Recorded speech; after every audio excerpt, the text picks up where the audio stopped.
जय सिया राम जी, जय सिया राम। आज अब आगे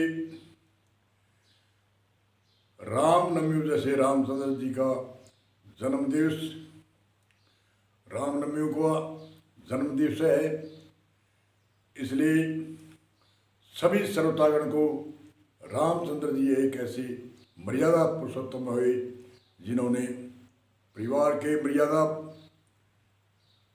समाज की मर्यादा, राष्ट्र की मर्यादा और राम राज्य की स्थापना करी। एक अयोध्या में नहीं, कई स्थानों पर रामचंद्र जी ने उस समय छोटे छोटे राष्ट्र के राजा थे, उन राजाओं के राज्य में राम राज्य की स्थापना करी। राम राज्य का अर्थ क्या है, इसकी हम आगे चर्चा करेंगे। राम का अर्थ है सब में रमण करने वाला राम है, वह राम है। एक राम दशरथ कर जन्मे, एक राम घट घट में बोले, एक राम का सकल पसारा, एक राम सकल सहन न्यारा। राम का अर्थ ऋषि मुनियों ने बताया सब में रमण करने वाला राम है, वह राम है। और राजा दशरथ के जो अवतरण हुए, परमात्मा की वह शक्ति महान पुरुष रूप एक प्रकट हुई। संतों के अवतार का अर्थ है साकार शरीर प्रकट होना। हमारे ऋषि मुनियों ने मुख्य 3 प्रकार के अवतार बताए, नैमित्तिक अवतार, निमित्त अवतार और नित्य अवतार। नैमित्तिक अवतार जैसे कृष्णचंद्र जी, रामचंद्र जी नैमित्तिक अवतार माने जाते हैं। जब जब हुए धर्म की हानि, बाढ़े असुर अधम अभिमानी, तब तब प्रभु धरे विविध शरीरा, हरि सदन और दुख और पीड़ा। जब जब धर्म रूपत देखे जग में, तब युग युग प्रभु लेवे अवतारी। अवतारी अर्थ साकार शरीर धारण करना।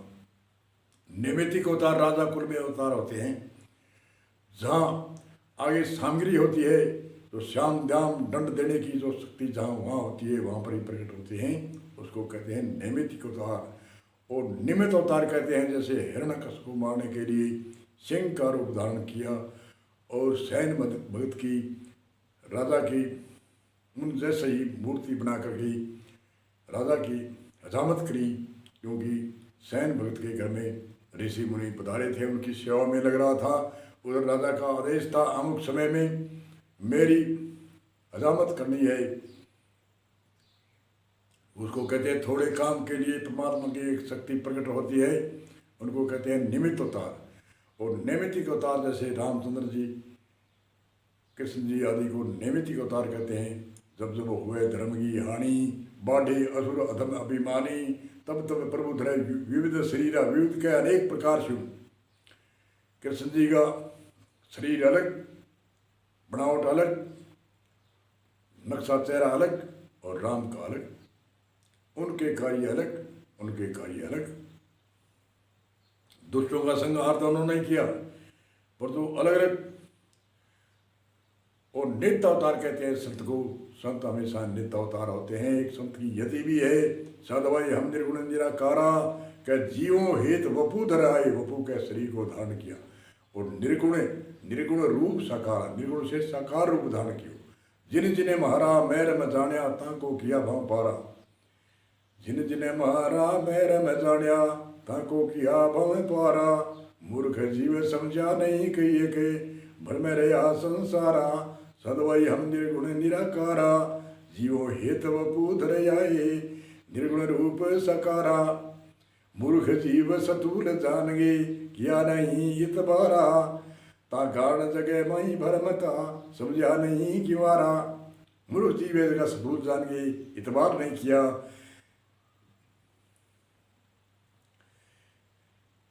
मूर्ख जीव सतूल जान गए, किया नहीं इतबारा। और जो उत्तम जिज्ञासु थे, उत्तम जो मुमुक्ष जन थे, उनको नित्य अवतार ने उपदेश दिया। मूर्ख जीव है, उन्होंने तो स्थूल जान के इतबार भी नहीं किया। नित्य अवतार संत का धके आवत है कई बारा, जिया राम जियो के तारण हम त्रिगुण से न्यारा, सदवई हम निर्गुण निराकारा। इनको कहते हैं नित्य अवतार, निमित्तिक अवतार, निमित्त अवतार और नित्य अवतार। वैसे 10 प्रकार के अवतार भी गिनाते हैं, 24 प्रकार के भी अवतार गिनाते हैं। अवतार का अर्थ होता है साकार शरीर धारण करना। तो अब रामनवमी, रामचंद्र जी का जन्म दिवस का उत्सव मनाते हैं, रामायण कथा करेंगे। आज जो हमारे भारत में एक बड़े बड़े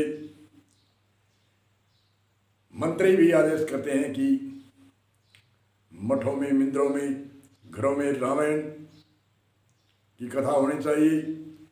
आज कहते तो हैं हम सनातनी है, हम हिंदू है। क्या किसी के घर में रामायण है, किसी के घर में गीता है? परसेंटों में गीता और रामायण मिलेगी।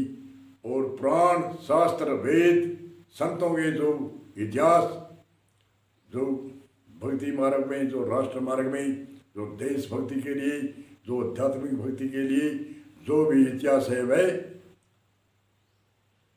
घर में धारण भी नहीं करते। कहते तो हैं हम सनातनी हैं, हम हिंदू हैं।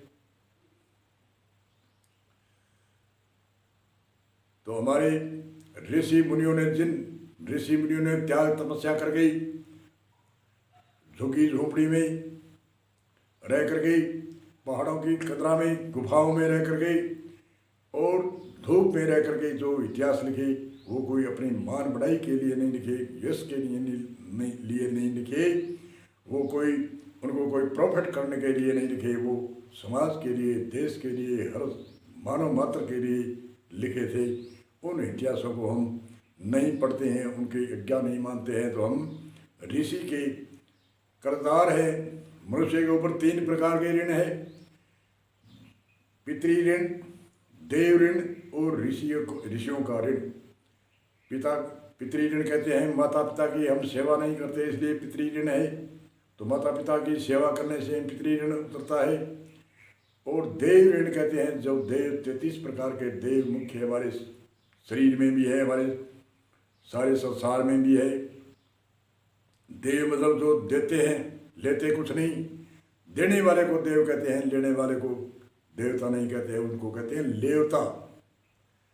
देने वाला सूर्य देवता प्रकाश देता है, हमसे कुछ भी नहीं लेता। चंद्रमा देवता, वायु देवता, पृथ्वी देवता, अग्नि देवता,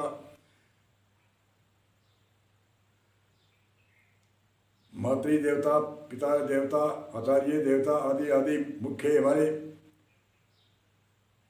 दिग्पाल देवता, अश्विनी कुमार देवता, वरुण देवता आदि आदि अनेक देवता हमारे शरीर में भी है और बाहर भी है। ये देवता देते हैं, लेते कुछ नहीं, इसलिए इसका कर्जा है।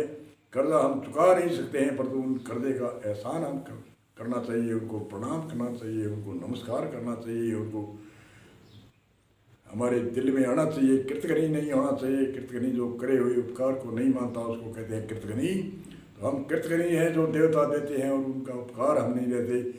हम लेवता जो नारियल चलाते हैं, जो रूठते हैं, उनको हम देते हैं, उनके आगे झुकते हैं।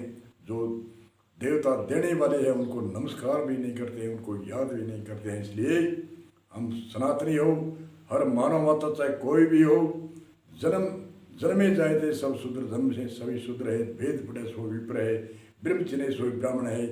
जन्म से सभी शूद्र है। और हमारे शरीर के अंदर भी 4 वर्ण हमारे शरीर में भी ऋषि मुनियों ने बताए। गर्दन से ऊपर जो ब्राह्मण 5 ज्ञान इंद्रिय पर है, 4 ज्ञान इंद्रिय है, 5वीं सप्रेश इंद्रिय है, वो उनका ज्ञान इन गर्दन से ऊपर के हिस्से को ज्ञान है। और ब्राह्मण कहते हैं, ब्राह्मण आज्ञा देता है सबको ही, तो ये ब्राह्मण ही आज्ञा देता है। क्षत्रिय हाथ है, इनको आज्ञा देता है। कहीं भी कांटा गड़ गया या हाथ से कोई प्रयोग करना है, कोई हाथ से कोई, ये हाथ क्षत्रिय है। कोई भी जहाँ वार होता है तो हाथ से होता है, और वार बचाने के लिए भी छतरी हाथ को कहते हैं, ये हाथ भी आगे आते हैं। और पेट वैसे हैं, जो वैसे किसे कहते हैं, जो बनिए को वैसे कहते हैं। बनिया जो कहीं भी इस्तेमाल होता है उसको सारे संसार में वितरण करता है, इसलिए हमारे पेट वैसे हैं। इसमें हमने कोई भी डाला उसका अलग अलग चटनी होगी, खून की जगह खून, धातु की जगह धातु, अनेक तत्व जहाँ काम में आते हैं उनको सभी काम में लेने के लिए पेट में एक वैश्य। और पैर शूद्र है। शूद्र कहते हैं कि सेवा करने का काम करता है। हमारे हमको प्यास लगी, मटका तो साइड में है, जल साइड में है, कौन चलेगा। और जो कोई उद्योग धंधा कोई भी डिमांड खड़ी करते हैं तो पैर जाते हैं, शूद्र जाते हैं। ये सेवा करने में नौकरी करता है तो पैर चल जाता है, गाड़ी पर चढ़ते हैं तो पैर चला करके गाड़ी से ब्रेक लगाते हैं, क्लच डालते हैं, कुछ भी करते हैं, पैरों से चलते हैं, फिरते हैं, उठते हैं, बैठते हैं। कोई भी डिमांड सेवा करने की हमारे जो भी जीविका के लिए है, चाहे विद्या पढ़ना हो, चाहे जीविका चलानी हो, चाहे कोई भी बिजनेस करना हो, तो पैरों से चलकर जाते हैं। पैर हमारे शूद्र है, ये सेवा करते हैं, हमारे शरीर की सेवा करते हैं और हर प्राणी की सेवा करते हैं। इसमें क्या चंबे की बात है। कई कहते हैं अरे हमें शूद्र क्यों कहा, हमें क्षत्रिय क्यों कहा, हमें ब्राह्मण क्यों कहा, वैश्य क्यों कहा।